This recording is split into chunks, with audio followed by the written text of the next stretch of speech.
జగన్ పాలనలో హంద్రినీవా పనులు వెనుకబడిపోయాయని మంత్రి నిమ్మల రామానాయుడు విమర్శించారు. నంద్యాల జిల్లాలో పర్యటించిన ఆయన మల్యాల పంప్ హౌస్ ను పరిశీలించారు. 3850 క్యూసెక్కులు ఎత్తిపోసేలా గతంలో చంద్రబాబు హయాంలో దీన్ని నిర్మించారని చెప్పారు. జగన్ పాలనలో కనీసం 20 టీఎంసీలు కూడా రాయలసీమకు అందించలేదన్నారు. హంద్రినీవా వాసును పూర్తి స్థాయిలో వినియోగంలోకి తీసుకొస్తామని చెప్పారు. గత 5 ఏళ్లలో వైసీపీ చేసిన పాపాలు తప్పులు సరిచేస్తున్నామన్నారు.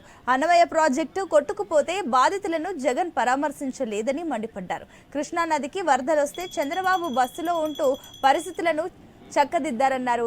ఇక నెలలో 2 సార్లు పర్యటించి సీమ ప్రాజెక్టులు త్వరగా పూర్తయ్యేలా చేస్తామని నిమ్మల రామానాయుడు హామీ ఇచ్చారు.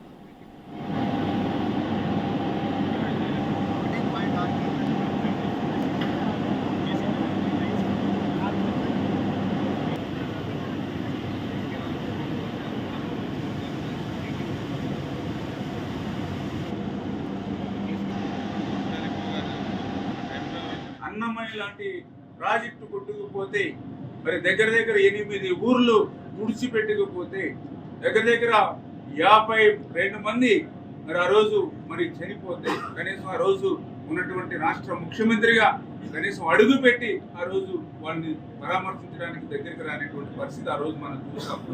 కానీ ఈ రోజు ఒక ప్రజా ప్రభుత్వం, ఒక ఎన్డీఏ ప్రభుత్వం ఉంది.